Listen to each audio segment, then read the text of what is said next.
हरे कृष्णा।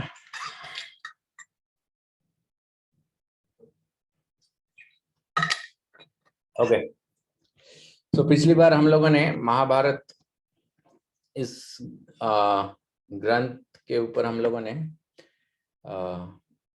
चर्चा आरंभ की थी। और महाभारत में वैसे देखा जाए तो अनेक पात्र है, लेकिन इस ग्रंथ में अगर कोई एक पात्र ऐसा है जो शुरुआत से लेकर एंड तक है, आखिर तक है, तो वो है भीष्म। जो भी कोई महाभारत पढ़ेगा सच में, मतलब अगर आप वो शास्त्र को पढ़ोगे, उस ग्रंथ को पढ़ोगे,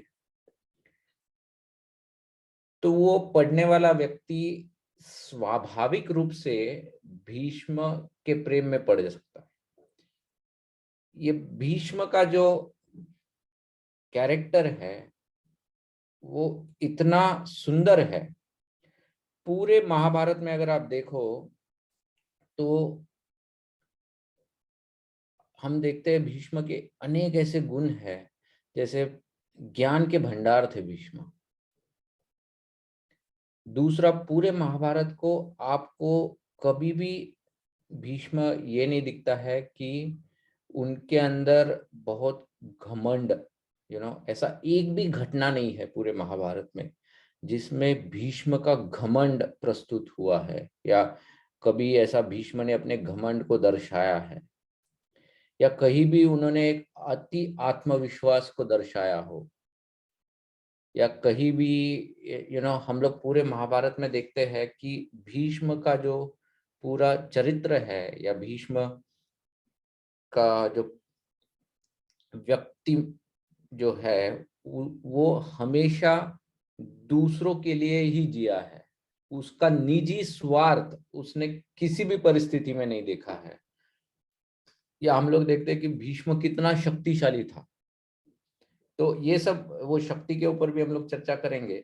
लेकिन इतने गुण है, इतने गुणों से भरे हुए हैं कि आई मीन ऐसा पर्सनालिटी शायद ही कभी हम लोगों को देखने को मिल सकता है या इनके बारे में सुनने को मिल सकता है।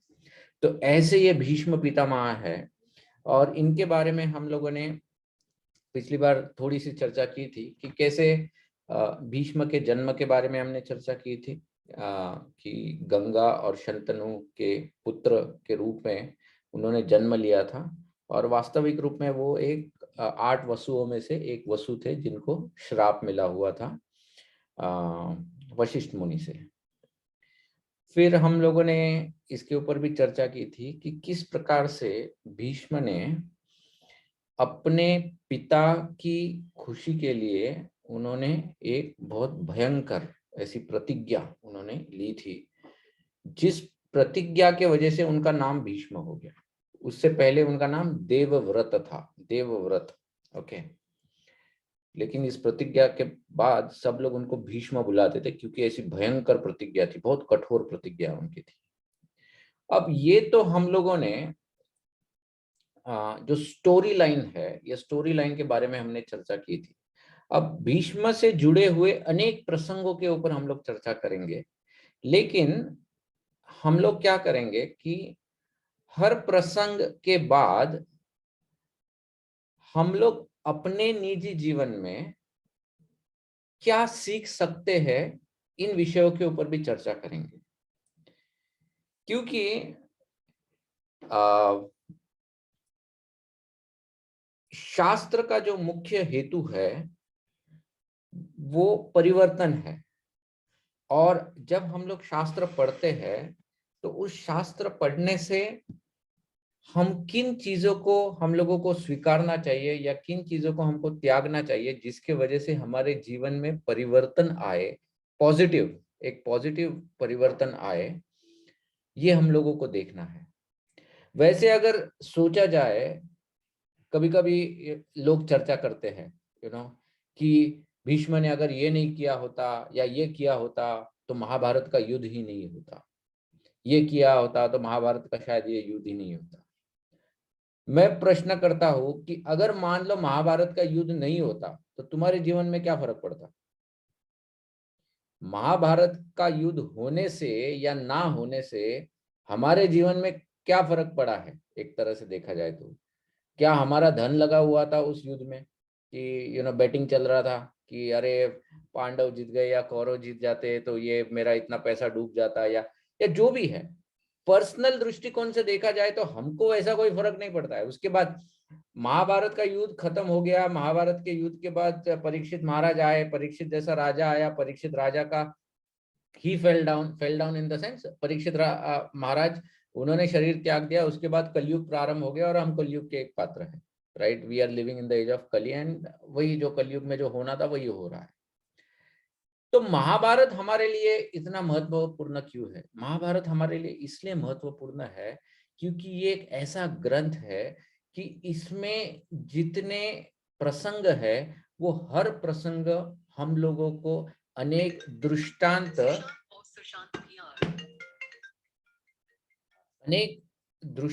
हम लोगों के सामने वो प्रस्तुत करता है, और इन दृष्टांतों से हम लोगों को अनेक प्रकार की सीख प्राप्त हो सकती है। इसीलिए ये महाभारत ग्रंथ हमारे लिए बहुत महत्वपूर्ण है। अब यही प्रसंग अगर हम लोग चर्चा करेंगे कि भीष्म ने जो प्रतिज्ञा ली, बहुत बार कभी कभी जैसे मेरे मन में जब मैं इस प्रसंग को पढ़ रहा था तो मेरे मन में यह विचार आया कि भीष्म है जिन्होंने अपने पिताजी के लिए राज्य त्याग दिया। He give up the kingdom, right? एक तरह से देखा जाए तो फिर मैंने सोचा रामायण में भी राम है जिन्होंने अपने पिता की इच्छा के लिए राज्य त्याग दिया।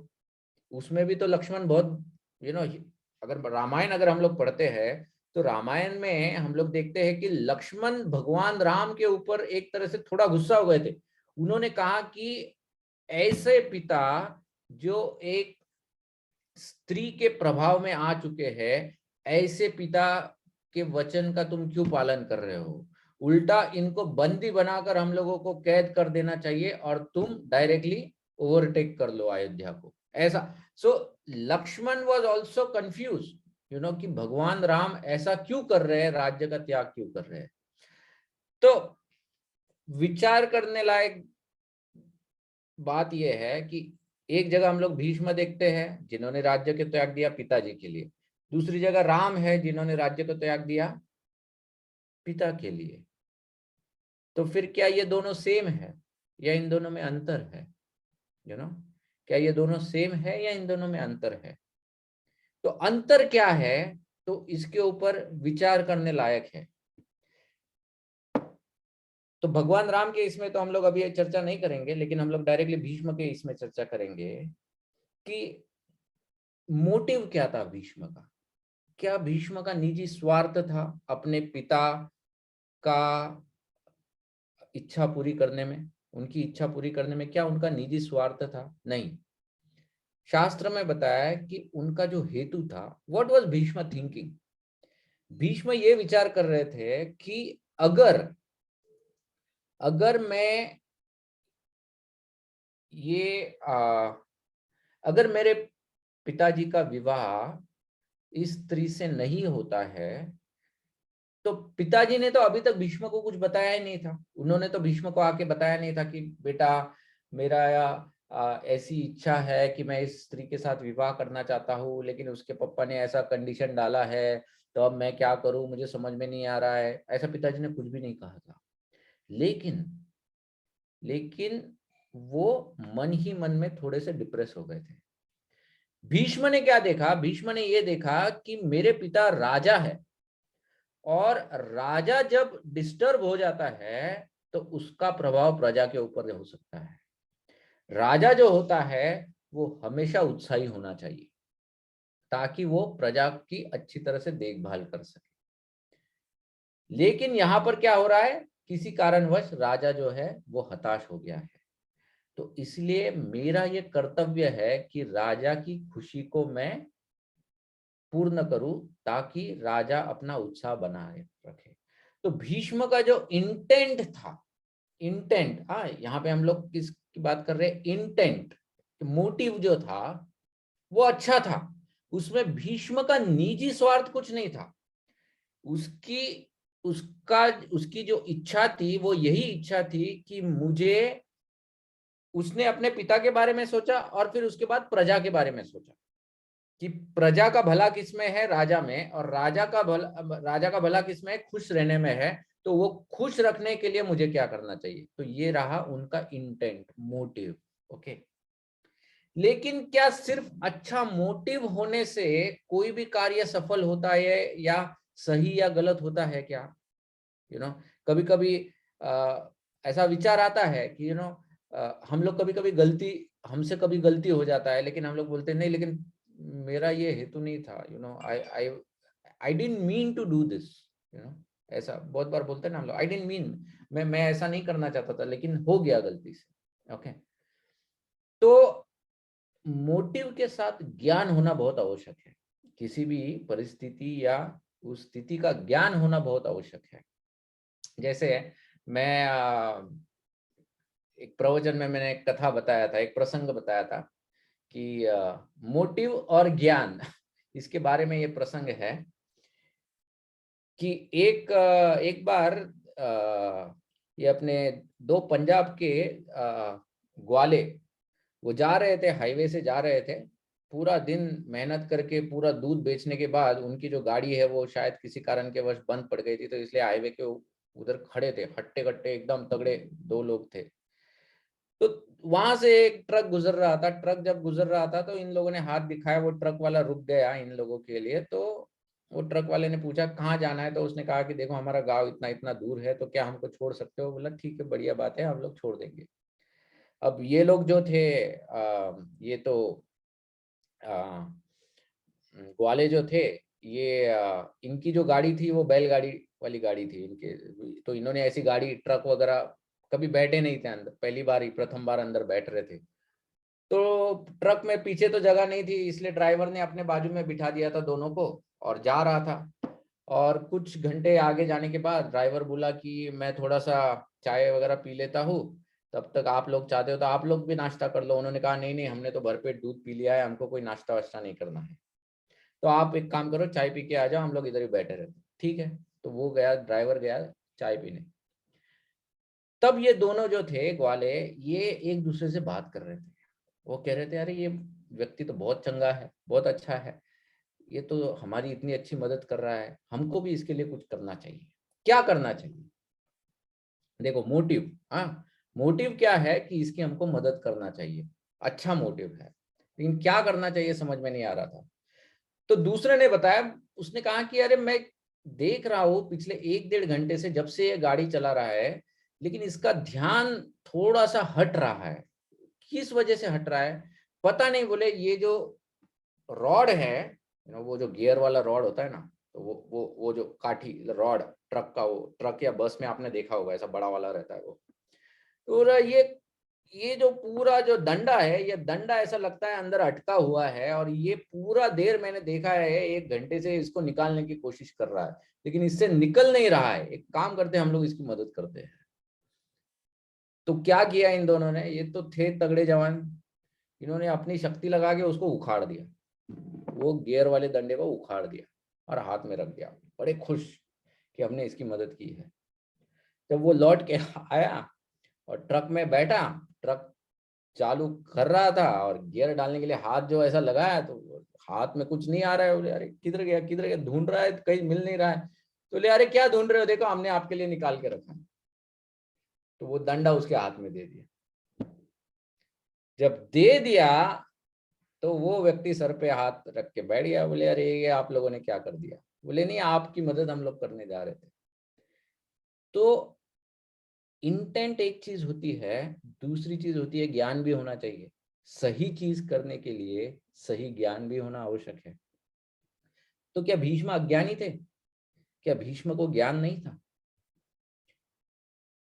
महाभारत, हम लोगों ने पिछली बार भी चर्चा की थी कि भीष्म, जब माता गंगा भीष्म को स्वर्ग लेके गई थी उनकी ट्रेनिंग के लिए, हायर स्टडीज के लिए, या हायर नहीं, पूरा प्राइमरी से लेकर सब स्टडीज उधर ही किया उन्होंने एक्चुअली। तो बताया गया है कि भीष्म ने अस्त्र शस्त्र विद्या परशुराम जी से सीखी, फिर उन्होंने ज्ञान की विद्या, दैवी ज्ञान विद्या उन्होंने बृहस्पति से सीखी है, और असुरी ज्ञान विद्या उन्होंने शुक्र नीति से सीखी है, शुक्राचार्य से। और उसके अलावा आध्यात्मिक ज्ञान उन्होंने वशिष्ठ मुनि से प्राप्त किया था। वशिष्ठ मुनि जो डायरेक्ट भगवान रामचंद्र के गुरु है, उन्हीं से डायरेक्ट उन्होंने आध्यात्मिक ज्ञान प्राप्त किया था। ऐसी पर्सनालिटी भीष्म, ये कोई अज्ञानी व्यक्ति नहीं थे। तो उनको ज्ञान था, तो देखो मोटिव अच्छा था, ज्ञान भी था, ओके। लेकिन गड़बड़ क्या हो गया? गड़बड़ यहां हो गया कि उन्होंने अपनी जो जिम्मेदारी है, उस जिम्मेदारी के प्रति उनकी गलतफहमी। क्या गलतफहमी हुई? Rather than taking the responsibility of the kingdom, he took the responsibility of getting his father married. राज्य का कारभार संभलने के जगह पे उन्होंने सोचा कि मुझे अपने पिताजी को संभालना ज्यादा आवश्यक है। और ये किस लिए हुआ? ये क्षणिक था, दैट मोमेंट पे ये हुआ है ये सब कुछ, राइट? ये उस वक्त हुआ। ये इसलिए हुआ क्योंकि भीष्म ने किसी से काउंसलिंग नहीं ली। उस समय में ऐसी परिस्थिति में, जो परिस्थिति एक प्रकार से देखा जाए तो आपातकालीन, एक्चुअली आपातकालीन कह भी नहीं सकते हैं इस परिस्थिति को, बट एक ऐसी परिस्थिति थी कि भीष्म को कोई भी निर्णय लेने से पहले उसको मंत्रियों के साथ कंसल्ट करना बहुत आवश्यक था, या वरिष्ठों के साथ या गुरुजनों के साथ उसको काउंसलिंग करना बहुत आवश्यक था। भीष्म कोई निजी डिसीजन नहीं ले रहा था, वो कोई अपना पर्सनल डिसीजन नहीं ले रहा था। भीष्म जो निर्णय लेने वाला था, इस निर्णय के ऊपर राज्य, इस निर्णय के ऊपर प्रजा, इनका हित या अहित जुड़ा हुआ था। इसीलिए ये निर्णय उसका निजी नहीं था, और निजी निर्णय नहीं होने के वजह से भीष्म को ये करना बहुत आवश्यक था कि उसने अपने गुरुजनों की सलाह लेनी चाहिए थी। सत्यवती के पिता को उसी समय पर वचन देकर अपने आप को बांध लेना ये कोई आवश्यक नहीं था। It was not a emergency. Satyavati के पिताजी ने, ऐसा नहीं था कि 4 राजा लोग उधर खड़े थे और उन्होंने कहा था कि देखो अब जो पहला आएगा मैं उसके हाथ में उसका हाथ दे दूंगा, ऐसा ये सिचुएशन नहीं था। भीष्म फिर जाकर कंसल्ट करके आ भी सकते थे, लेकिन फॉर वॉट एवर रीजन उन्होंने ये नहीं किया। और ये ना करने के वजह से, हालांकि उनका मोटिव सही था, अच्छा था, हालांकि उनके पास ज्ञान भी था, लेकिन इसके बावजूद उन्होंने जो डिसीजन लिया वो डिसीजन गलत, इट फेल रॉन्ग। शायद उस वक्त नहीं लगा होगा, शायद उस वक्त नहीं लगा होगा कि ये डिसीजन रॉन्ग था, लेकिन अभी हम लोग कैसे है ना, हम लोग वो जैसा रहता है ना, क्रिकेट मैच जब बाहर से देखते हो या क्रिकेट मैच खत्म होने के बाद जब तुम एनालाइज करते हो, तो हम लोग बहुत ज्ञान बांट सकते हैं कि उस वक्त उसने ऐसी गेंद नहीं फेंकनी चाहिए थी, या ऐसा बल्ला घुमाना नहीं चाहिए था, ये नहीं, ये प्लेयर को लेना ही नहीं चाहिए था। ये सब हम लोग बाद में पूरा एपिसोड होने के बाद इसके ऊपर चर्चा कर सकते। उस समय में ये सब नहीं कर सकते क्योंकि उस समय में सब सही लगता है। उसी प्रकार से शायद भीष्म ने जब ये प्रतिज्ञा ली तब शायद सही लगा होगा, लेकिन आज जब हम लोग इस इतिहास को पढ़ते हैं और इस इतिहास का पूरा, क्योंकि अभी पूरा इतिहास हमारे सामने है, तो हम लोग इस पूरे प्रसंगों से सीख सकते हैं कि नहीं, उस वक्त गड़बड़ हो गया था। और क्या गड़बड़ हो गया था? एसोसिएशन लेना बहुत जरूरी था, कंसल्टेशन करना बहुत जरूरी था। इट वॉज वेरी इंपॉर्टेंट, यही ऐसा ही प्रसंग युधिष्ठिर महाराज के केस में होता है, ओके। लेकिन युधिष्ठिर महाराज के केस में वो एक अलग तरीके से प्रस्तुत होता है। जब युधिष्ठिर महाराज का प्रसंग आएगा, when we will discuss Yudhishthir महाराज इस कैरेक्टर, उसके वक्त हम लोग उस प्रसंग के बारे में चर्चा करेंगे कि युधिष्ठिर महाराज ने, बहुत लोगों को प्रश्न रहता है कि युधिष्ठिर महाराज जुआ खेलने गए ही क्यों, why did he accept the invitation to gamble. Okay, तो आज हम लोग इसके ऊपर चर्चा नहीं करेंगे, बट ये जो प्रश्न है इसका जवाब हम लोग जरूर इसके ऊपर हम लोग चर्चा करने वाले कि क्यों उन्होंने ऐसा किया, व्हाट वाज द नीड, उसके पीछे का मोटिव तो नहीं कह सकते, लेकिन उसके पीछे का कारण क्या था कि युधिष्ठिर महाराज ने ऐसा क्यों किया। तो ये हम लोग जब युधिष्ठिर महाराज का जीवन के ऊपर चर्चा करेंगे तब हम लोग उसके ऊपर ये करेंगे। लेकिन ये जो भीष्म का जो इंसिडेंट है, इससे इतना तो हम लोग डेफिनेटली सीख सकते हैं कि जीवन में हमेशा जो हमसे वरिष्ठ होते हैं, जो हमसे सीनियर होते हैं, या जो हमारे स्वजन भी होते हैं, एटलीस्ट समटाइम्स अगर सीनियर नहीं है, कोई नहीं है, तो एटलीस्ट हमारे जो मिनिस्टर्स है, हमारे जो इक्वल्स है, उनके साथ विचार विमर्श करना बहुत आवश्यक है। Don't take independent decisions. Okay, खास करके जब वो decisions are going to make or break lives of people. Okay, तो ये जो था, ये one of the learnings from Bhishma के लाइफ से। अच्छा, अब भीष्म की जो या महाभारत की जो प्रसंग है उसको हम लोग आगे बढ़ाते हैं। जब सत्यवती माता का विवाह शंतनु के साथ हो गया, तो उसके बाद सत्यवती को 2 पुत्र हुए। एक का नाम था चित्रांगद और दूसरे का नाम था विचित्रवीर्य। ऐसे 2 पुत्र सत्यवती माता को हुए। जब वे दोनों छोटे थे, उनके बहुत छोटे थे, तभी शंतनु महाराज का देहांत हो गया। तो शंतनु महाराज जाने के बाद, और क्योंकि ये बच्चे छोटे थे, तो कुछ समय के लिए भीष्म ही, मतलब on behalf of the kids, वो राज्य कर रहे थे। जैसे चित्रांगद एक युवा अवस्था में आए, तो चित्रांगद को राजा बनाया गया। और चित्रांगद राजा बने भी कैसे, इतना महान राजा बने थे, महाभारत में वर्णन दिया है कि चित्रांगद इतने शक्तिशाली थे और उनका प्रभाव इतना था कि उन्होंने पृथ्वी पर पूरी की पूरी पृथ्वी को अपना वर्चस्व उसके ऊपर जमा लिया था। और हर जगह उनकी जय जयकार हो रही थी, हर जगह उनका नाम गूंज रहा था, और वो एक बहुत अच्छे धार्मिक राजा भी थे।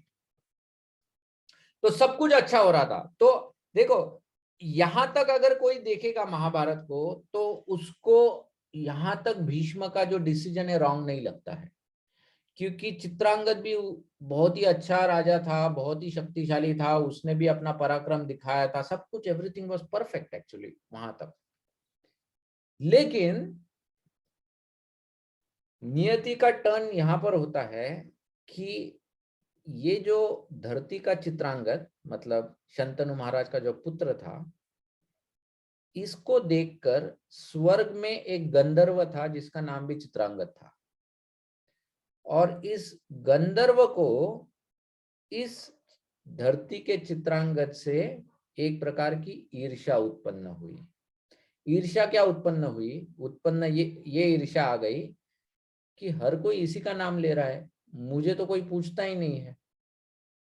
बेसिकली क्या हो रहा होगा कि जो गंधर्व लोक है, गंधर्व लोक में ये जो चित्रांगद है, इससे कोई मिलने भी जाता होगा तो वो कहते रहेंगे, अरे तुमको पता है वो धरती पर एक ऐसा चित्रांगद है, इतना महान है, इतना ग्रेट है, इतना ये करता है, वो करता है। तो ये चित्रांगद को तो बहुत ईर्ष्या हो गई कि मैं कहीं भी हुई नहीं ये पूरे किस्से में। तो ये चित्रांगद ने ईर्ष्यावश आकर जो शंतनु का पुत्र, जो राजा है चित्रांगद, उसके ऊपर उसने उसके साथ एक चैलेंज रखा, युद्ध का। और इन दोनों का युद्ध काफी दिनों तक चला, रादर काफी सालों तक चला, 3 या 4 साल तक इनका युद्ध चलता है। लेकिन क्योंकि ये जो युद्ध था ये द्वंद्व युद्ध टाइप था, इसलिए भीष्म इसमें नहीं उतर सकता था, इट वाज 1-on-1। और वो जो गंधर्व वाला जो चित्रांगद है, उसने इस चित्रांगद को मार दिया, फिनिश्ड। ईर्ष्या उत्पन्न हुई, ईर्ष्या में आकर इसने इसको डिस्ट्रॉय कर दिया। उसने ये नहीं सोचा कि ये जाने के बाद प्रजा का क्या होगा, इन लोगों का क्या हो गया, नहीं, उसको सिर्फ अपनी एक इच्छा को पूरी करना था, अपनी ईर्ष्या को बनाए रखना था। उसने वो कंप्लीट करके वो चला गया। यहाँ पर क्या हो गया, चित्रांगद जाने के बाद फिर से एक प्रकार की आपातकालीन परिस्थिति आ गई।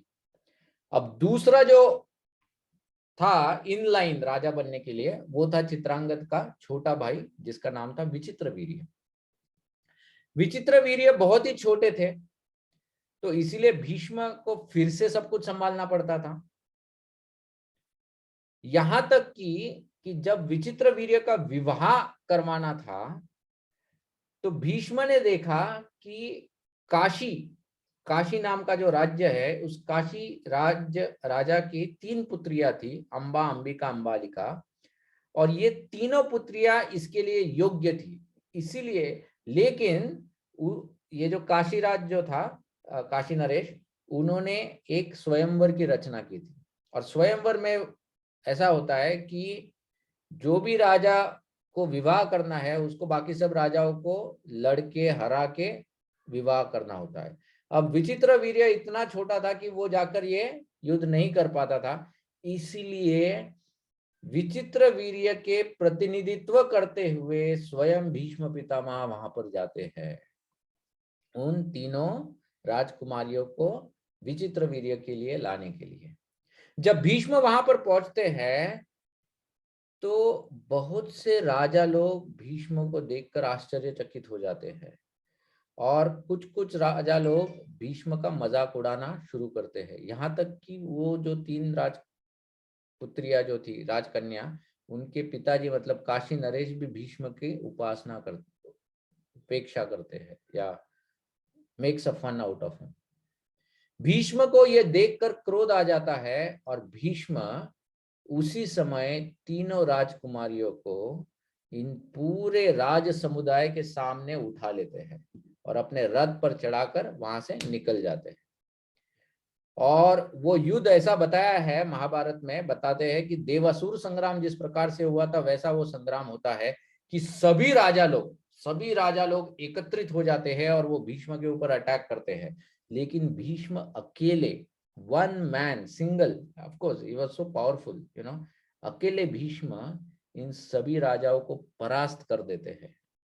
और इनमें से एक राजा होता है शल्य, और ये शल्य कहा जाता है कि उस वक्त बहुत पावरफुल राजा था, लेकिन उसको भी परास्त करते हैं भीष्म। और परास्त करने के पश्चात इन तीनों राजकुमारियों को लेकर वो हस्तिनापुर पहुंचते हैं। हस्तिनापुर पहुंचने के बाद वहां पर अंबिका और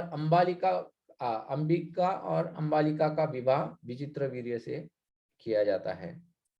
अंबा जो होती है, वो वहां पर बताती है कि देखो, मन ही मन में मैंने शल्य को अपना पति मान लिया था, और उसने भी अपनी मन में मुझे पत्नी स्वीकार किया था, और मैं उसी को चुनने वाली थी, लेकिन आप मुझे वहां से उठा के लाए और मुझे डर लग गया आपको बताने को, इसलिए मैं चुप रही, लेकिन अब मैं आपको ये बता रही हूँ। तो भीष्म ने फिर बाकी जो ब्राह्मण समुदाय है उनसे चर्चा की, और फिर उन्होंने कहा कि अच्छा ठीक है, क्योंकि तुमने मन में किसी और को राजा स्वीकार किया है, तो ये तुम्हारे लिए योग्य नहीं है, या इवन विचित्रवीर्य के लिए योग्य नहीं है कि वो तुम्हें अपनी पत्नी बनाए। तो पूरे मान सम्मान के साथ उन्होंने अंबा को शल्य के पास भेज दिया, लेकिन शल्य ने उसका स्वीकार नहीं किया। अब ये जो कथा है, ये कथा एक दूसरा मोड़ लेती है। ये जो कथा है, ये श्रीखंडी का मोड़ लेती है। महाभारत जब हम लोग पढ़ते हैं, तो महाभारत में अगर आप देखोगे, तो ये जो शुरुआत की जो कथाएं है, उसमें श्रीखंड की कथा कहीं भी नहीं आती है, या अंबा ने, जब भीष्म ने अंबा को शल्य के पास भेज दिया, उसके बाद क्या हुआ, इसके ऊपर की जो कथा है, ये महाभारत के शुरुआत में नहीं आती है। इसकी जो कथा आती है, वो महाभारत के युद्ध से पहले आती है। जब दुर्योधन को पता चला कि श्रीखंडी भीष्म के मृत्यु का कारण बनने वाला है, तो तब दुर्योधन ने पूछा कि हे तात, हे दादाजी, आप मुझे कृपया करके बताओ कि ये किस्सा क्या है, व्हाट्स गोइंग ऑन, कि ऐसा क्या हो गया कि कि आपका इधर क्या बोलते हैं वीक पॉइंट है। तो भीष्म तब फिर उस कथा को पूरी तरह से दुर्योधन को बताते कि कैसे श्रीखंडी जो है वो स्त्री है, पुरुष नहीं है, और वो पूरी कथा। तो उस कथा के ऊपर हम लोग बाद में चर्चा करेंगे। आज हम लोग अभी तो हम लोग उस कथा के ऊपर चर्चा नहीं करेंगे। लेकिन अभी तक हम लोगों ने जहां जितनी कथा के ऊपर चर्चा की उसके ऊपर थोड़ा सा लर्निंग ओके हम लोग ये करेंगे कि भीष्म ने, अगर हम लोग इसको देखेंगे, हाँ, तो जब विचित्र वीर्य का विवाह इन दोनों से हो जाता है, अंबिका और अंबालिका के साथ हो जाता है, तो विचित्र वीर्य ये अपने निजी भोग विलास में पूरी तरह से लुप्त हो जाते हैं, और उसके वजह से उनको रोग पीड़ा पकड़ लेती है और उनको क्षय रोग हो जाता है, और क्षय रोग होने की वजह से बहुत ही जल्द उनकी मृत्यु हो जाती है। अब मृत्यु होने के बाद फिर से आपातकालीन परिस्थिति आ गई। भीष्म ने जिस परिस्थिति को न निर्माण होने के लिए उन्होंने एक शपथ ली थी, वही परिस्थिति आज फिर से उनके सामने खड़ी हो जाती है ना। The key objective was lost. एक तरह से ये जो पूरा भीष्म ने वो जो शपथ ली थी, एक तरह से वो गैम्बलिंग हो गया। गैम्बलिंग किसे कहते हैं? गैम्बलिंग वो होता है जिसमें हम लोग सब कुछ अपने दांव पे लगाते हैं विदाउट नोइंग कि हमको ये इसका मुआवजा मिलेगा या नहीं मिलेगा, कि मैंने जो लगा रहा हूँ उससे मुझे लाभ होगा या सब कुछ लूट जाएगा। जब ऐसा प्रसंग में जब कोई व्यक्ति सब कुछ दांव पे लगाता है, इसको गैम्बलिंग कहते हैं। और भीष्म ने जाने अनजाने में वही किया, राइट। तो और वो कहां से पता चलता है कि जिस कारण हेतु उन्होंने वो शपथ ली थी, वो परिस्थिति तो शपथ लेने के बाद भी निर्माण हो गई। भीष्म का एक हेतु क्या था कि मेरे पिताजी खुश रहेंगे तो प्रजा खुश रहेगी। दूसरा हेतु ये था कि अगर मैं विवाह नहीं करूंगा तो फिर मेरे जो पुत्र है, मतलब अगर विवाह करता तो मेरे जो पुत्र होते तो वो लड़ झगड़ पड़ते इनके साथ, और लड़ झगड़ पड़ते तो फिर से एक डिफिकल्ट सिचुएशन उत्पन्न होती और राज्य में एक प्रकार का अनरेस्ट उत्पन्न हो जाता। तो अब मैं विवाह ही नहीं करूंगा तो सब कुछ शांति रहेगा, सब कुछ अच्छा चलेगा। लेकिन उनकी उस प्रतिज्ञा लेने के बावजूद फिर से परिस्थिति वही के वही आकर रुक गई। महाभारत में आपातकालीन परिस्थिति इसको हम लोग कहते हैं। अब जब ये परिस्थिति निर्माण हुई तो अब क्या करें? अब तो हस्तिनापुर में तो कोई वारिस बचा ही नहीं है भीष्म के अलावा। एक तरह से देखा जाए तो भीष्म ही अकेले एक वारिस बचे हुए थे, दूसरा तो कोई था नहीं कि जो राज्य कर सके। तो तब सत्यवती माता जी भीष्म के पास आती है और वो कहती है कि देखो पुत्र, मैं जानती हूं तुमने मेरे और तुम्हारे पिता के आनंद के लिए तुमने ये एक बहुत कठोर ऐसा वचन लिया था या प्रतिज्ञा की थी, लेकिन आज जो परिस्थिति निर्माण हुई है उस परिस्थिति को नजरिए में रखकर मेरी ये इच्छा है कि तुम अब विवाह कर लो और राजा बन जाओ। ये सत्यवती माता जी ने भीष्म से कहा। लेकिन भीष्म, क्योंकि वो अपनी प्रतिज्ञा के ऊपर इतने अड़े हुए थे, उन्होंने जो प्रतिज्ञा ली थी वो इतने अड़े हुए थे, उन्होंने सत्यवती माता जी से कहा कि आप जो मुझसे करने को कह रही है वो असंभव है। वो कहते हैं कि एक बार सूरज शायद बर्फ हो जाए या एक बार चंद्र शायद आग उगलना चालू करे, लेकिन मैं अपनी प्रतिज्ञा से हट नहीं सकता। ओके, अब सो ये तो भीष्म का स्टैंड हो गया। ओके, स्टैंस हो गया। लर्निंग, फिर से लर्निंग की तरफ आते हैं कि सीखने को क्या मिलता है इसमें। भीष्म की जो प्रतिज्ञा थी, ओके, भीष्म की प्रतिज्ञा ये एक प्रकार का औजार था। क्या औजार था? ये औजार इसलिए था कि शांति निर्माण हो, सब कुछ अच्छा चले, प्रजा का कल्याण हो, सब लोग सुखी रहे। ये परिस्थिति निर्माण करने के लिए जो औजार भीष्म ने उठाया था वो था प्रतिज्ञा। लेकिन अब क्या हो गया है कि जो औजार उन्होंने उठाया था सब कुछ अच्छा करने के लिए, आज वही औजार उस परिस्थिति को पूरी तरह से उसने पलट दिया है, और उस परिस्थिति को फिर से अच्छा करने के लिए वही औजार बीच में खड़ा हो गया है।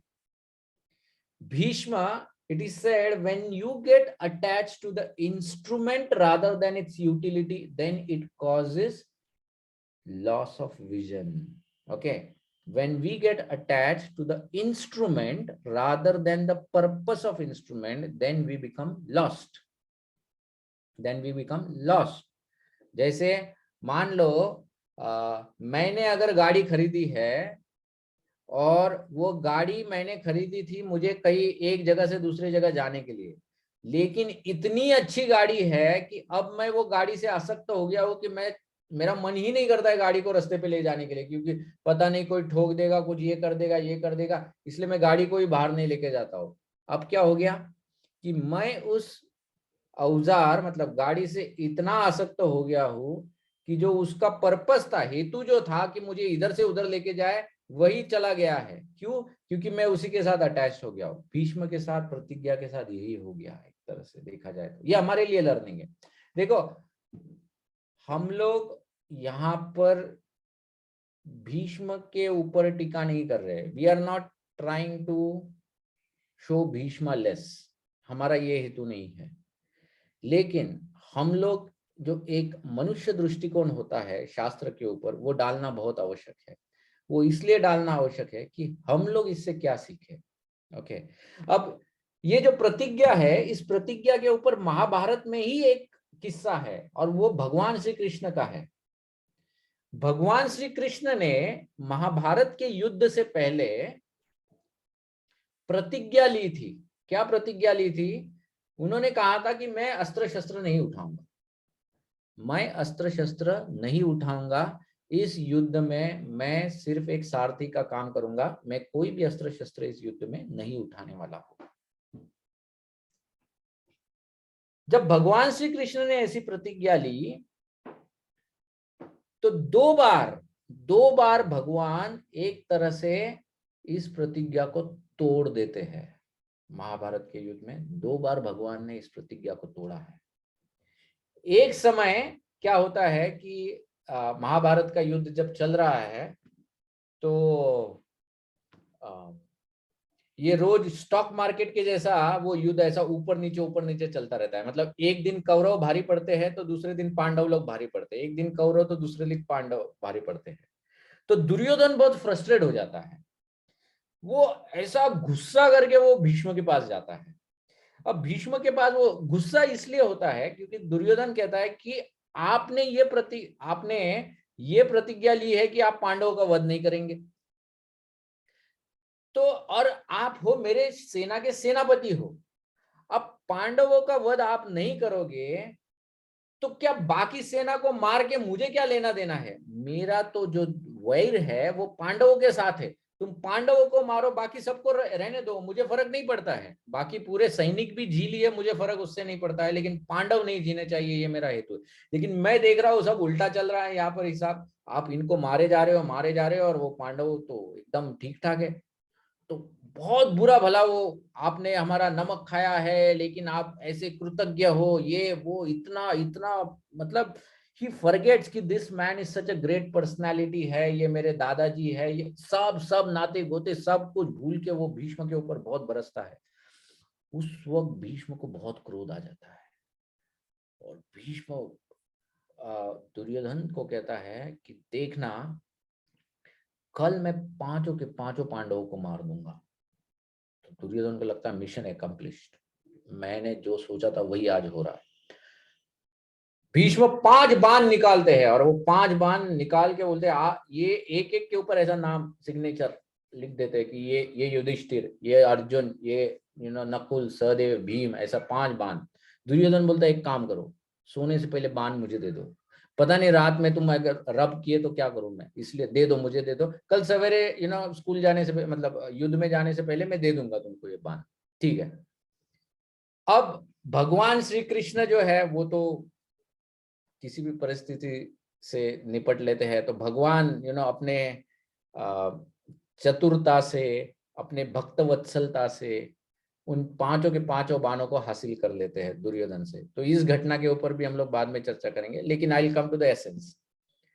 सवेरे जब भीष्म उधर आते हैं पूरे रथ पे सज धज के, आज एकदम कि आज वो जो कल का हैंगओवर है गुस्से का वो, लेकिन भीष्म भी जानते हैं कि भगवान श्री कृष्ण है, तो वो भीष्म भी ये जानते कि मैं भले ही कितने ही डिंगे क्यों नहीं मार दो, लेकिन कुछ होने वाला नहीं है, तो ठीक है दुर्योधन का तो खुशी कर देता हूं मैं।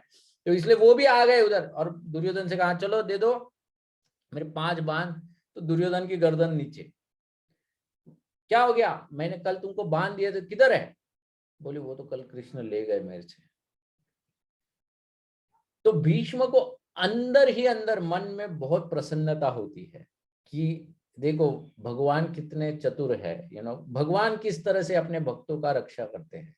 लेकिन दुर्योधन को भी तो कुछ दिखाना था, तो इसलिए भीष्म ने दुर्योधन से कहा ठीक है, कृष्ण अपने आप को इतने चतुर समझते हैं और उन्होंने मेरी प्रतिज्ञा का उल्लंघन किया है, बिकॉज मैंने ये प्रतिज्ञा दी थी कल तुमको कि मैं इनका वध करूंगा आज, लेकिन अभी बाण ही चले गए तो मैं इनको नहीं मार पाऊंगा। तो भी कृष्ण ने मेरी प्रतिज्ञा को तोड़ दिया है, तो आज मैं ऐसा युद्ध करूंगा कि मैं भगवान को बाध्य करूंगा कि वो भी अपनी प्रतिज्ञा को तोड़ दे। और उस दिन भीष्म इतना तीव्र युद्ध करते हैं कि महाभारत में बताया गया है कि जैसा हवा एक बवंडर जो होता है वो एक छोटे से नन्हे के शिशु को कैसे उड़ा के लेके जा सकता है, उस तरह से भीष्म के बाणों की बौछार, उसके सामने अर्जुन खड़ा ही नहीं हो पा रहा था, उसका रथ मानो ऐसे हवा से पीछे जा रहा था, इतना भयंकर युद्ध कर रहा था। अर्जुन तो मानो ऐसा बैठ गया था उस युद्ध के ऊपर। भगवान श्री कृष्ण ने अर्जुन से कहा कि पार्थ हो क्या रहा है? पार्थ ने कहा मुझे समझ में नहीं आ रहा है क्या हो रहा है। आज अचानक भीष्म ने पता नहीं कौन सा प्रोटीन पाउडर पी के आ गए हैं, लेकिन जोश बहुत दिखा रहे हैं। तब भगवान श्री कृष्ण क्रोध दर्शाते हैं, और वो जो फेमस चित्र अगर आपने देखा है जिसमें भगवान श्री कृष्ण ने अपने हाथ में रथ का पहिया उठाया है और वो भीष्म की तरफ दौड़ पड़ रहे हैं, ये जो भगवान श्री कृष्ण का जो वर्णन है, ये सुंदर वर्णन जिसमें भगवान ने रथ के पहिए को उठाया है और उनका वस्त्र हवे में ऐसा लहरा रहा है और भगवान के बाल बिखरे हुए और क्रोध में आकर वो भीष्म के ऊपर दौड़ पड़ रहे हैं। और जब भीष्म उनको देखता है तो भीष्म अपने अस्त्र को नीचे रख देता है उसी रथ के ऊपर, और भीष्म कहता है कि हे केशव, ये तुम्हारा जो दर्शन है, ये जो तुम्हारा क्रोध है, यही मेरे जीवन की पूर्ण सफलता है। वो कहता है कि तुम्हारे हाथों से मरने से और अच्छा क्या हो सकता है मेरे लिए। वो कहता है लो मैंने अस्त्र शस्त्र भी रख दिए हैं, तुम मुझे अभी मार दो।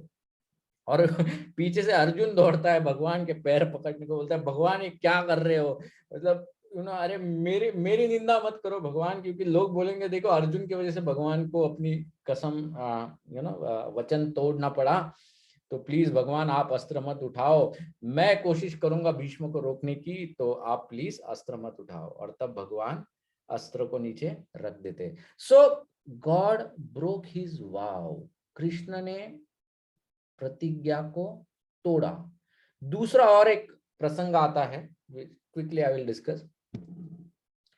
महाभारत के युद्ध में जिस दिन अभिमन्यु का वध हो जाता है, उस रात को अर्जुन प्रतिज्ञा लेते हैं कि अगले दिन सूर्यास्त से पहले मैं जयद्रथ का वध कर दूंगा। और ये प्रतिज्ञा लेने के बाद उधर कौरव के शिविर में एक बहुत बड़ा मीटिंग होता है, क्योंकि दोनों जगह पे जासूस, यहाँ के वहां, वहां के यहाँ, सब खबरें यहाँ से वहां चली जाती थी। तो जब द्रोणाचार्य को पता चल गया, रादर ये जयद्रथ को पता चल गया, तो वो तो रोते रोते द्रोणाचार्य के पास गया डरते डरते। द्रोणाचार्य ने कहा नो टेंशन, अभिमन्यु को मैंने चक्रव्यूह में फंसा के मार दिया था, अब कल तुम्हारी रक्षा के लिए मैं एक नहीं 3-3 व्यू की रचना करूंगा और तुम उन तीनों व्यू के पीछे खड़े रहो ताकि अर्जुन पहुंच ही ना पाए, सूर्यास्त से पहले अर्जुन वहां तक पहुंच ही नहीं पाएगा। तो जयद्रथ ने कहा ठीक है, नो प्रॉब्लम। भगवान श्री कृष्ण को जब पता चल गया कि द्रोणाचार्य के ये रचना है व्यू की, तो भगवान श्री कृष्ण भी थोड़े परेशान हो गए उस वक्त। और तब भगवान श्री कृष्ण ऐसे एकदम परेशान होकर अपने शिविर में चलते हैं।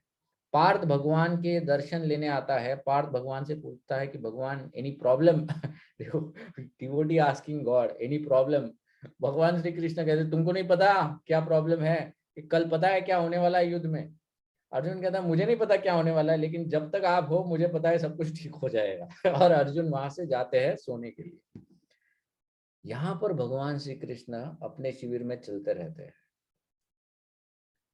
फिर थोड़ी देर बाद भगवान दारूक को बुलाते हैं। दारूक कौन है? भगवान का जो सारथी है, रथी है, तो उसको भगवान याद करके बुलाते हैं। दारूक जब वहां पर आता है, कहता है भगवान क्या आज्ञा है?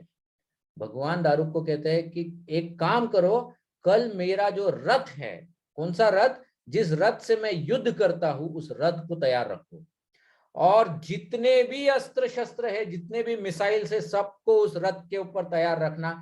कल अगर किसी कारण अर्जुन अपनी प्रतिज्ञा में पूर्ण करने में चूकता है तो कल मैं स्वयं अस्त्र उठा के पूरे कौरवों का सर्वनाश कर दूंगा। और दारूक कहता है भगवान मुझे पता है ऐसा नहीं होने वाला है, ऐसा हो ही नहीं सकता कि आपका भक्त कुछ प्रतिज्ञा करे और वो पूर्ण ना हो। भगवान कहते हैं कि नहीं, फिर भी no chance to be taken. Okay, कहने का तात्पर्य ये है कि भगवान अपने एग्जाम्पल से बताते हैं कि जब धर्म की बात आती है, जब धर्म स्थापना की बात आती है, तो ये जो बाकी धर्म है, मतलब मोरालिटी, मोरालिटी जो है, इनका कोई मायना नहीं है। इसीलिए महाभारत ये जो ग्रंथ है, ये समझने के लिए बहुत कठिन जाता है, क्योंकि महाभारत में प्रश्न अच्छे और बुरे के बीच में नहीं है, प्रश्न अच्छे और अच्छे में है। जो लोग मोरालिटी, मतलब what do you call it morality in Hindi?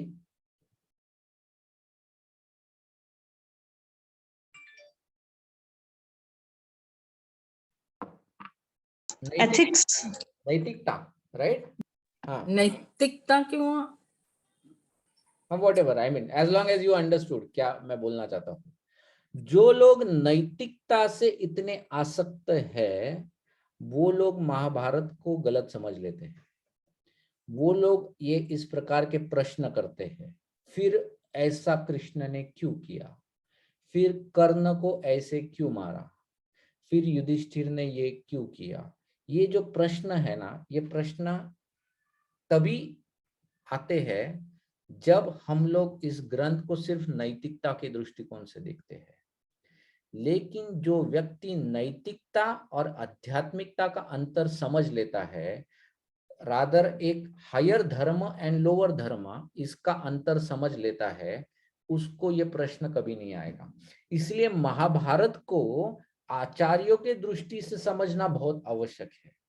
Madhvacharya ने जब तात्पर्य निर्णय लिखा है, तब तात्पर्य निर्णय में मध्वाचार्य ने यही स्थापित किया है कि कैसे ये जो घटनाएं हैं, जिनको कोई एक नैतिकवादी व्यक्ति जब वो एक सिर्फ अच्छाई के दृष्टिकोण से देखता है, तो वो कैसे इसको गलत समझ बैठता है।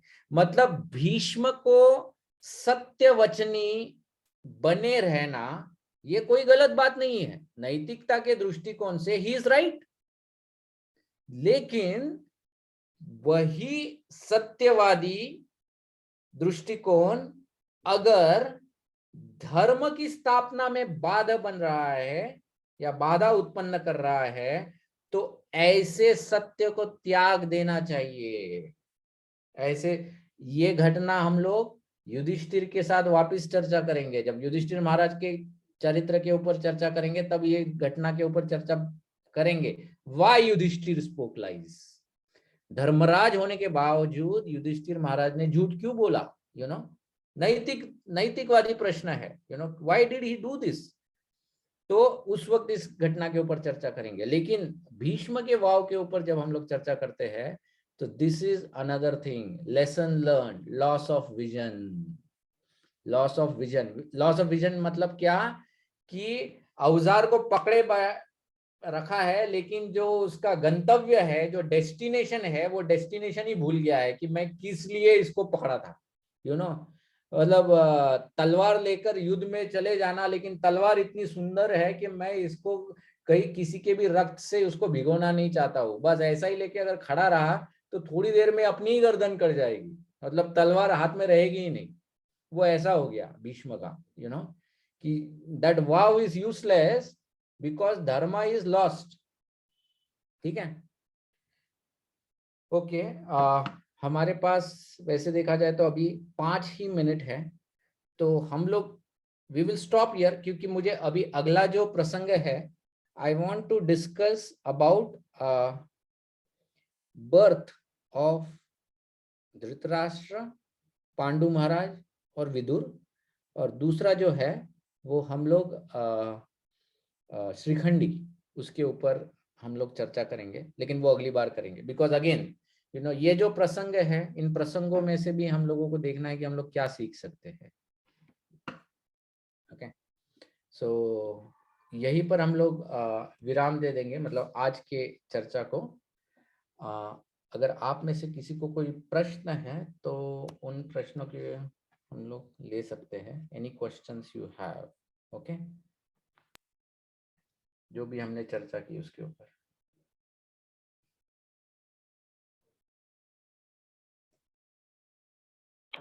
मैंने एक स्टेटमेंट पढ़ा था, I'll just talk about this statement, okay? Vedic scripture is not about good or bad. Vedic scripture is not about good or bad, but it is about action and consequence.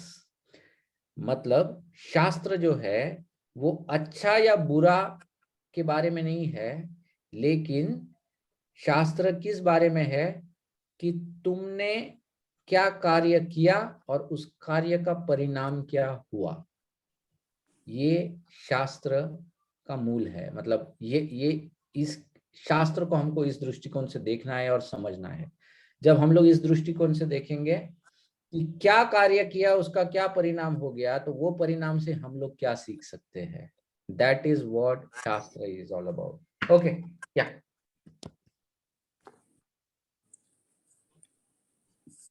Yes माता जी। प्रणाम, दंडवत प्रभु जी।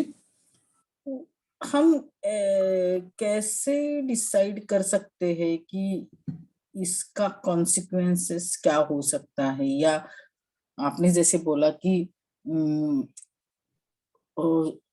भगवान श्री कृष्ण ने अस्त्र उठाया, है ना, ये किया बिकॉज ही धर्म और अधर्म में वो है, तो वो कभी कभी ये इतना थिन लाइन होता है।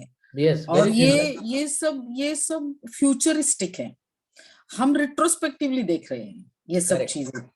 तो वो फ्यूचरिस्टिक हमको कैसे पता चलेगा? We will take the decision at that time, at that perspective. इसीलिए बहुत बार जब ऐसे प्रश्न आते हैं, इट इज ऑलवेज बेटर कि ऐसे प्रश्न के ऊपर हम लोगों को कंसल्ट करना चाहिए, रादर देन डिफरेंट ओपिनियन लेने चाहिए। Yes, different opinions, correct, you should always consult and take opinions. क्योंकि क्या है कि बहुत बार हम लोग एक टाइम फ्रेम नहीं, हम लोग एक फ्रेम ऑफ माइंड में चले जाते हैं और एक रंग का हम लोग चश्मा पहन लेते हैं, और फिर हम लोग सब कुछ उसी रंग में देखना शुरू करते हैं, तो हमको दूसरा कोई रंग दिखता ही नहीं है। इसीलिए हम लोगों को ये बहुत आवश्यक है कि ऐसे जब कोई जटिल प्रश्न आते हैं जीवन में, तो इन जटिल प्रश्नों के ऊपर निर्णय लेने से पहले हमको कम से कम अपने से जो वरिष्ठ है या जो ज्ञानी लोग हैं, इन लोगों से हमको विचार विमर्श करना चाहिए, and then we take a decision about it. So when Bhishma was second time, actually it was the second time it happened that Satyavati asked him to, withdraw his vow. हाँ, है ना? फर्स्ट टाइम एक ही Till बार. नहीं, first time में भी उसको लगा ना कि जैसे ये धड़ धड़ धड़ सब निकल जा रहे हैं अभी. हाँ, Something situation which he was not expecting it happened ना, विचित्र वीर गया, ये गया, that is the only time she tells him. फिर उसके हाँ, बाद तो फिर ये आ जाते ना तो पांडु, वो नहीं, बट धृतराष्ट्र. उसने तब ना, तभी भी उसने कंसल्ट नहीं किया. लाइक फर्स्ट टाइम जब वाव लिया, तब he did not consult anybody because it was emotional. Correct. पहले इसमें इमोशनल इसमें चले गए वो, एक तरह से देखा जाए तो. तो दूसरी दूसरे बार इसमें अटैचमेंट में चले गए, वाव को attach, he became attached to his vow. So that means it's a self centered. you can say that, एक तरह से देखा, higher self centered. Yeah, it's a self centered because see, if wow जाती तो मेरा नाम भी जाएगा, और I have not done that, so you can say kind that. of. You in one sense yes you can say that, but it has at a very higher So level. that means sometimes ऐसे भी पकड़ना चाहिए अपने जीवन में. कभी कभी हमको उस चीज से, वो वाव हो कुछ भी हो, उससे आसक्ति आके हम गलत डिसीजन ले सकते हैं. Yes, definitely. तो ये हमको तब पता चलना चाहिए कि इसको हम छोड़े कैसे. तब ऐसे अपने जीवन में भी होता है, जैसे आई डोंट डू दैट, मैं कभी नहीं करती, मैं जिंदगी में वो कभी नहीं करूंगी. तो फिर मैं नहीं माफी मांगूंगी, मैंने तो गलत नहीं किया है. तो वो कितना भी कुछ भी हो जाए, कितना भी आगे जाए उसका, फिर भी वो हम छोड़ते नहीं वो सब चीज, because we want to keep that me. Correct. या मी छोड़ना चाहिए था. yes. तो भीष्म अगर इतना ग्रेट था, तो ये एक चीज पे वो ये नहीं कर पाया, ओवरकम नहीं कर पाया. And that led to his fall down. हाँ, that led to his fall down, मतलब consequence है उसका. Yeah, that is what we should learn. Correct. Yeah. Actually, I was going to say something. हाँ, महाभारत में भगवान श्री कृष्ण ने वो जो श्लोक बोला है, सर्वधर्मान परित्यज्य माम एकम शरणम व्रज, तो उसमें ना सर्वधर्मान परित्यज्य, अब भगवान श्री कृष्ण के वक्त 5000 साल पहले कौन से दूसरे धर्म थे? क्रिश्चियनिटी, जूडिज्म, बुद्धिज्म, इस्लाम, ये जो भी देखो आप, ये 1000-2000 साल पहले वाले हैं, इससे पहले तो थे ही नहीं. तो भगवान किन धर्मों की बात कर रहे हो उस श्लोक में, यू नो? तो ये जो कथाकथित धर्म जो है कि मैं सत्यवादी हूँ, मैंने ये प्रतिज्ञा ली है, मैं इसको नहीं त्यागूंगा, इसको नहीं त्यागूंगा, ये जो भगवान बोल रहे, अरे तुमने जो अपने खुद के निर्माण किए हुए जो धर्म बना के रखे हैं, जो नैतिकता के दृष्टिकोण से अच्छे हैं या सही लगते हैं, which is good, I mean normal situation में, लेकिन अगर तुम इनको आसक्त रहते हो तो तुम शरणागति नहीं ले पाओगे. तो इसीलिए इन सबको त्यागो और मेरे शरण में आओ. Yes. It's like that. Correct. धन्यवाद प्रभु जी. Okay. हरे कृष्णा प्रभु जी. हाँ, दंडवत माता जी. हाँ, प्रभु जी मुझे ये पूछना था कि जैसे आप बोले कि विचित्र वीर्य के लिए अपने भीष्म पितामह प्रतिनिधित्व करने के लिए वो आप अंबालिका के लिए गए, तो ऐसा होता है कि मतलब लाइक शादी तो विचित्र वीर्य से करवानी थी, तो फिर वो खुद क्यों गए, और वो मतलब ऐसे जा सकते थे क्या, मतलब वो टाइम पे? हाँ, क्यों नहीं जा सकते हैं? देखो, शक्ति प्रदर्शन है ना, शक्ति प्रदर्शन कोई भी कर सकता है माता जी. पर प्रभु जी मतलब शादी तो अंबालिका की विचित्र वीर्य से करवानी थी, तो शक्ति प्रदर्शन भी उनका होना चाहिए था ना, मतलब लाइक भीष्म पिताजी माँ का क्यों? इट इज नॉट लाइक, देखो कैसा है, ये जो कंसेप्ट ऑफ हीरो जो है ना, वो ये कलयुगी कंसेप्ट है, जिसमें लड़की सिर्फ ये देखती है कि मैं जिस लड़के से विवाह कर रही हूँ वो कितना बड़ा हीरो है. लेकिन अगर आप देखोगे इवन इन कलयुगा कुछ डिकेड पहले तक लोग सिर्फ लड़के को नहीं देखते थे, उसका पूरा खानदान देखते थे। अच्छा। कि वो कितना शक्तिशाली है, द होल फैमिली डायनेस्टी कितनी शक्तिशाली है। ओके, अभी भी देखते हैं, अभी भी देखते हैं। But not all. आजकल लोग मॉडर्न हो गए हैं, दे डोंट केयर कि फैमिली में कौन है कौन नहीं है, they just go ahead and do the cinema effect kind of, हम लोग कह सकते हैं। लेकिन उस वक्त अभी जैसे अभी हम लोग गांधारी के प्रसंग में नहीं आए हैं, लेकिन लास्ट टाइम हमने डिस्कस किया था कि गांधारी को जब पता चला था कि भले मेरा विवाह धृतराष्ट्र से हो रहा है, लेकिन मैं कुरु परिवार में जुड़ी जा रही हूँ, I am going in the family of Kurus, तो उसने खुशी खुशी इस प्रस्ताव को स्वीकार किया था। ओके, तो एंड इसमें भी बताया है कि ये जो थी अंबिका और अंबालिका, इन दोनों ने विचित्रवीर्य को भी खुशी से विवाह स्वीकार किया था। ये नहीं थी कि उन लोगों ने जबरदस्ती, अरे कहाँ हमको लाके रख दिया अभी इसने, अभी इसके साथ नहीं। ये इसमें वर्णन दिया है महाभारत में, when they saw Vichitravirya they were happily married. सिर्फ प्रॉब्लम एक का था, वो अंबा का, जिसके बारे में हम लोग चर्चा करेंगे बाद में, लेकिन वही एक प्रॉब्लम केस था। बट बाकी ये दो दे वर हैप्पीली मैरिड एंड फिर चला उनका गृहस्थ लाइफ थोड़े दिनों तक, बट बाद में वही मतलब प्रॉब्लम आ गया। ठीक है, ठीक। तो प्रतिनिधित्व is okay, I mean like अभी रामायण में देखो माता जी, बाण किसने तोड़ा? भगवान राम ने तोड़ा। हाँ, भगवान राम ने। हाँ, लेकिन उसके वजह से बाकी तीनों का भी विवाह हो गया। हाँ बाकी तीनों ने क्या हीरोइज्म दिखाया था, एक तरह से देखा जाए तो उधर जाके। हाँ हाँ राइट, सो इट इज हाँ नॉट ऑलवेज लाइक मतलब वो, ये सो अपने representation was also equally important. अपने इसमें भी अपनी फैमिली पहले जाती है ना, हाँ, फैमिली के लोग पहले जाते हैं ना। yes. हाँ हाँ प्रभु जी, मतलब आप बोले उससे मतलब पता भी चला कि पहले भी थोड़ा ऐसा था कि मदर फादर ही देख के आते थे लड़का या लड़की, तो फिर वो डिसाइड करते थे हाँ पक्का, तब लाइक शादी के टाइम ही वो लोग देखते थे शायद एक दूसरे को ना। Correct correct, yes. हाँ हाँ हाँ हाँ, समझ गई समझ गई। Thank you. हरे कृष्ण प्रभु जी। ओके, हरे कृष्ण।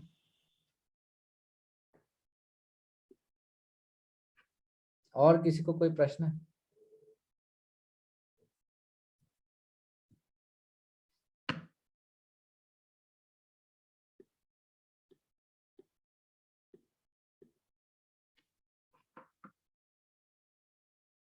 ठीक है, तो अगर कोई प्रश्न नहीं है तो हम लोग यहीं पर विराम देंगे। तो आज हमने भीष्म के प्रतिज्ञा से जुड़े हुए जो भी लर्निंग्स है, उसमें खास करके कि कैसे एक मिनट उदय जी। हाँ हाँ, तो भीष्म का पहले जन्म का डिस्कस किया गया वो लास्ट आपको टाइम रिकॉर्डिंग भेजा है। हाँ, ओके ओके। उसमें तो that means he is a Vasu, cursed जीव है ना, तो हाँ, he is one of the eldest of the 8 Vasus and because eldest they नहीं, यंगेस्ट होता है, वो छोटा होता है सबसे। हाँ यंगेस्ट होता है। हाँ, हाँ, तो because of that Vasishtha Rishi's curse, he came and he became a hero, right?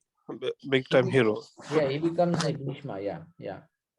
तो वो cursed आदमी ऐसा totally two different things, right? He is cursed but he became hero. ऐसा देखो, हमारी जो गलतियां होती है उन गलतियों का परिणाम हमको मिलता है, that is normal situation. But after we receive the fruits of our doings, how we react to that situation of the fruits is still up to us. Bhishma को श्राप के वजह से भीष्म का जन्म मिला, ओके, ये नहीं कि उस श्राप के वजह से वो भीष्म बना, नहीं, बट वो जो भीष्म का लाइफ है उसमें उसने तपस्या किया. In that life he did tapasya, because of which he became Bhishma. Bhishma did not become Bhishma because he got cursed. No, Bhishma got birth in this family because of the curse. But उसके बाद वो birth लेने के बाद फिर उसने उस life के साथ क्या किया, that is up to him. सिर्फ भीष्म का, अभी कृष्ण लीला अगर आप करोगे, कृष्ण लीला में अघासुर, बकासुर, ये सब लोगों को श्राप मिला हुआ है. इन लोगों ने क्या किया, असुर बन गए. तो जरूरी नहीं कि श्राप के साथ पॉजिटिव ही हो, इट डिपेंड्स कि तुम उसका कैसे इस्तेमाल करते हो. Bheeshma did it in a positive sense, इसलिए बिकेम वेरी ग्लोरियस, महाजन बन गए. ओके या इसके साथ तो even before birth also lot of curses, even the good things also became like a curse for him. All his brothers gave all their energy and all their efforts, all the tapasya, all the ayush, everything they gave it to him. That is why he becomes so powerful. Powerful, but he had a long life also. That's but then what because you of do with that long life? See, because they also gave him, I think all the brothers, they gave him his strength, their strength and their ayush. See, देखने का दृष्टिकोण है, right. अगर भीष्मा को long life नहीं होता तो भगवान कृष्ण आने से पहले भीष्म मर जाते. भगवान के दर्शन कैसे होते? भीष्म एक ऐसा महाजन है जिसको वो सौभाग्य प्राप्त हुआ है जो शायद ही किसी भक्त को प्राप्त होता है. भीष्म के मृत्यु के समय स्वयं भगवान श्री कृष्ण वहां पर उपस्थित थे. Is it a very ordinary thing? Great thing. And that was possible for Bhishma only by having a long life. Otherwise जब भगवान कृष्ण 125, मतलब भगवान कृष्ण जब धरती पर 125 साल थे, तब भीष्म लगभग 400-450 साल के थे. So it's like that. So again, there are positives and negatives. How you look at it, things is what matters. Yes, पूरे 400 साल it was a life of sacrifice, तपस्या, सब कुछ था. But that also gave him Krishna, right?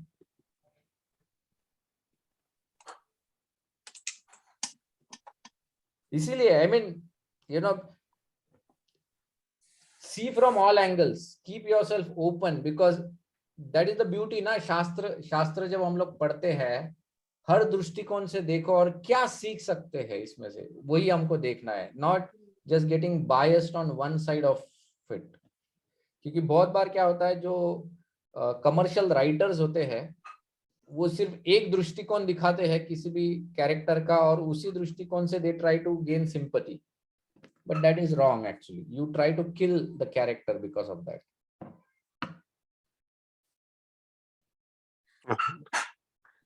धन्यवाद. Yeah, okay. Hare Krishna. हरे कृष्ण प्रभु जी. Yes, माता जी. प्रभु जी. हरे कृष्णा. धन्यवाद. प्रणाम प्रभु जी. Yes, माता जी, आपका प्रश्न बताएं. हाँ, भीष्म पितामह का गुरु जी कौन थे प्रभु जी? वो स्वर्ग में गंगा माता ने उनको लेके गए ना, तो इधर कैसे उनका? उनके अलग अलग 4 गुरु थे. जिन्होंने उनको अस्त्र शस्त्र विद्या दिया वो थे परशुराम जी. जिन्होंने उनको आध्यात्मिक ज्ञान दिया वो वशिष्ठ मुनि थे. जिन्होंने उनको देवताओं की पूरी शैली और देवताओं के युद्ध का ज्ञान जो दिया वो बृहस्पति थे. और जिन्होंने असुरी विद्या का जो ज्ञान दिया वो शुक्राचार्य थे. ओके, सो 4. उनको आसुरी प्रवृत्ति का क्यों चाहिए था प्रभु जी? माता जी, ये जो असुर लोग होते हैं ना, they are very powerful people. अगर आप युद्ध देखोगे तो युद्ध में sometimes the asuras win, sometimes the devtas win. It is not that Shukracharya ने असुर कैसे बनना है ये सिखाया, लेकिन द थॉट प्रोसेस कि ये लोग कैसे युद्ध करते हैं, उनके स्ट्रैटेजीज क्या होते हैं, ये जो थॉट प्रोसेस है, शुक्र नीति जिसको कहा जाता है, सी, अगर तुमको पुलिस बनना है तो चोर कैसे सोचता है ये भी तुमको पता होना चाहिए, जी राइट? हाँ, so similarly Bheeshma got that opportunity कि एक असुर कैसे सोचता है और एक देवता कैसे सोचता है, both the things he learn. That is why he was unbeatable in the war. कोई भी युद्ध में भीष्म परास्त नहीं हुए थे. और दूसरे जितने भी कौरव थे और पांडव, उनको सबको ऐसे ही असुरी प्रवृत्ति का ये जो टीचिंग मिला है क्या? नहीं, कौन दिया? कोई नहीं दिया. अच्छा. You don't see any one of them got that. किसी को भी नहीं था वो ज्ञान. No one had. Hare Krishna. Thank you.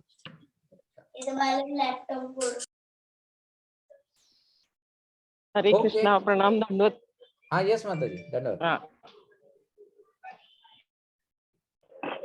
प्रश्न है माता जी? हरे कृष्णा, दंडवत प्रणाम प्रभु जी.